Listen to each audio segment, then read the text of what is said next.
Donc j'espère que vous avez passé un bon Shabbat. Et c'est reparti avec le Rav Beros et avec son magnifique livre. Donc nous avons commencé à voir les premiers chapitres et nous avons vu comment la société dans laquelle nous vivons vraiment nous pousse à considérer les tâches fondamentales en fait du foyer comme quelque chose de dégradant. Je parle en particulier pour les femmes. En fait, j'ai eu un échange très intéressant avec des amis concernant la société japonaise. Parce qu'en fait, au Japon, en fait, il y a des similitudes incroyables entre la culture hipponique et celle hébraïque. Mais vraiment incroyables. Je ne parle pas juste du parchemin ou... ça peut être par exemple le langage aussi. Le langage, les femmes parlent d'une certaine façon. Il y a le vocabulaire et les conjugaisons qui sont différentes pour les hommes aussi. Et en fait, bon, disons que le Japon a toujours été un pays fermé. Donc jusqu'au XVIIe siècle, ils ont commencé à échanger qu'avec les Portugais. Bon, sans trop rentrer dans les détails, disons que ça fait à peine 20 ans qu'ils ont eu besoin d'une croissance économique. Et donc ils ont commencé à faire travailler les femmes parce qu'ils ne veulent pas donner des visas aux touristes. Et donc on parlait justement de cette évolution. Et là, avec le Rav, donc, nous avons vu que au début, Hachem il avait créé l'homme, donc mâle et femelle. Après, il a séparé l'entité, donc il a pris l'intériorité et l'extériorité.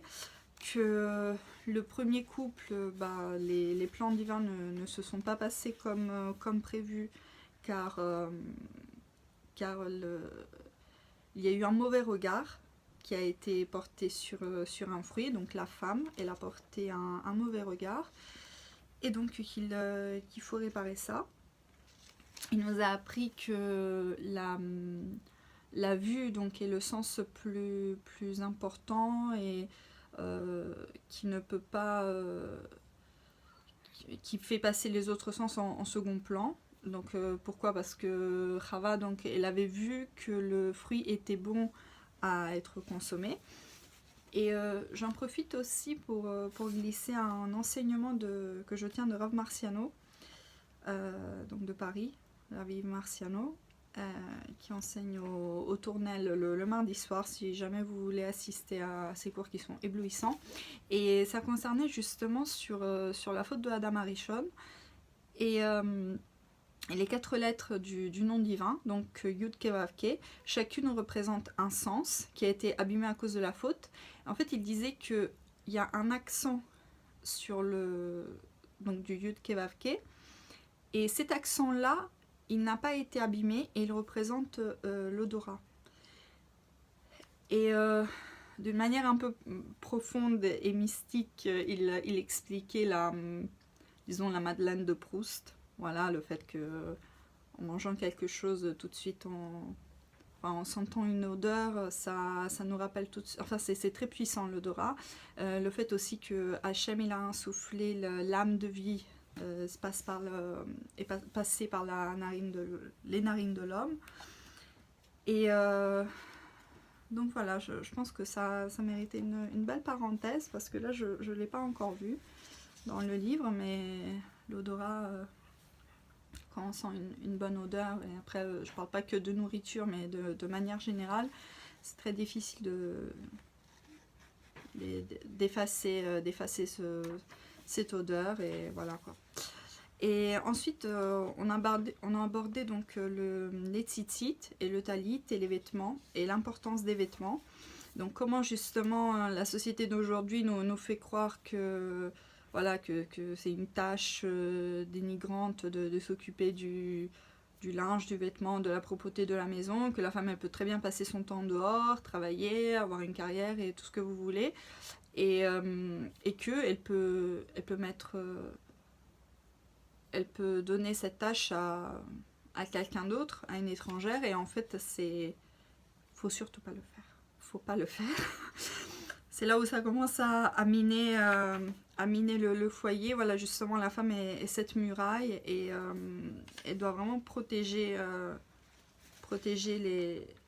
les personnes de son foyer, sa famille. Et il n'y a rien de plus intime qu'un vêtement, c'est quelque chose qu'on porte sur nous, donc on ne le fait pas toucher à n'importe qui, et personne. Mère, belle-mère, personne. On s'en charge, et puis c'est tout, on trouve le temps, et, et voilà. Donc, et justement, pourquoi? Parce que le talit, on a dit, c'était une souvenir de la lumière. Voilà, ça protège. Et donc, on aborde, on avance avec l'âme de la femme. Donc, le Maharal de Prague explique que la partie de l'âme confiée à la femme provient de la racine élevée qui se nomme Olam Sha'anut, le monde du calme. Lorsque la femme se laisse diriger par la Torah d'Hachem, elle peut atteindre des niveaux de plénitude spirituelle que l'homme ne peut acquérir autrement que par l'intermédiaire de son épouse. C'est d'ailleurs la raison pour laquelle, explique le Maharal, la femme n'a pas l'obligation de pratiquer certaines mitzvot positives. Et d'ailleurs, le matin, lorsqu'on dit chez Hassani Kirtsono, donc merci de m'avoir fait comme je suis, tandis que l'homme il dit merci de ne pas m'avoir fait femme, je ne sais pas comment ils ont fait pour tourner ça de manière, enfin certains, comment ils ont fait pour se vexer, mais en fait c'est un compliment. Parce que l'homme, il doit faire plus de mitzvot, tandis que la femme, il y a des choses qui sont instinctives chez elle. Je pense par exemple au téphilines, le fait de devoir tourner 7 fois, de devoir méditer, enfin des choses que pour la femme, on parle avec Hachem avec beaucoup de facilité. Donc je pense aux grands-mères par exemple, elles ont toutes eu cette grand-mère qui parlait, qui priait dans un coin et ses prières marchaient très bien. Voilà. Il y a rien... Vous savez, pratiquante ou pas pratiquante, les prières qui montent le plus sont celles d'une mère. Il n'y a rien au monde. Vous avez besoin de quelque chose, vous faites prier votre mère, une bougie, une pièce de monnaie le jour, et ça monte, il n'y a pas de problème. Après bon, ça prend le temps, parfois voilà, c'est pas si automatique, mais voilà, les prières d'une mère, c'est... Voilà. Donc on avance. La partie de l'âme attribuée à l'homme est plus fragile et elle nécessite davantage d'énergie. Donc en ce sens, nous comprenons mieux les différences de nature qui existent entre l'homme et la femme. L'homme est souvent plus dur et plus emporté que sa compagne, ce qui l'oblige à accomplir davantage de mitzvot pour adoucir son caractère. Donc c'est pour ça que nos maîtres ont affirmé que sans la Torah, la vie de couple se révèle très difficile.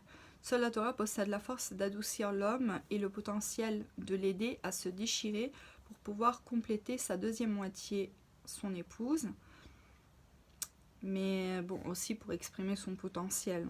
Donc ça c'est important. Et malheureusement, aujourd'hui c'est très difficile, même dans les foyers religieux. Hein. Il y a la Torah, c'est plus comme avant, ou c'est plus comme avant. Donc, si la femme est exempte de la mitzvah du talit, parce qu'elle dépend du temps, elle doit tout de même se sentir tenue d'y participer à travers la surveillance. Donc vérifier qu'il n'y ait pas de nœuds, enfin plein de choses. Mais c'est une mitzvah en fait qu'ils peuvent faire à deux.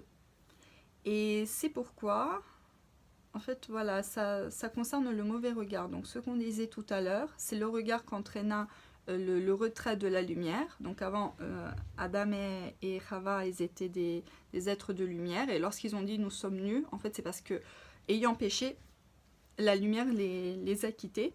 Et donc le talit, en fait, les tzitzit revêtent. C'est comme s'il y avait c'est un vêtement de lumière, tout simplement. Et nous avons dit aussi que tzitzit, c'est Gematria 600, avec les 5, voilà, 5 plus 8, entre le nœud et les fils, ça fait 613 mitzvot. Voilà. Bon. Donc, bon, on peut finir ici et continuer après. Bonne soirée.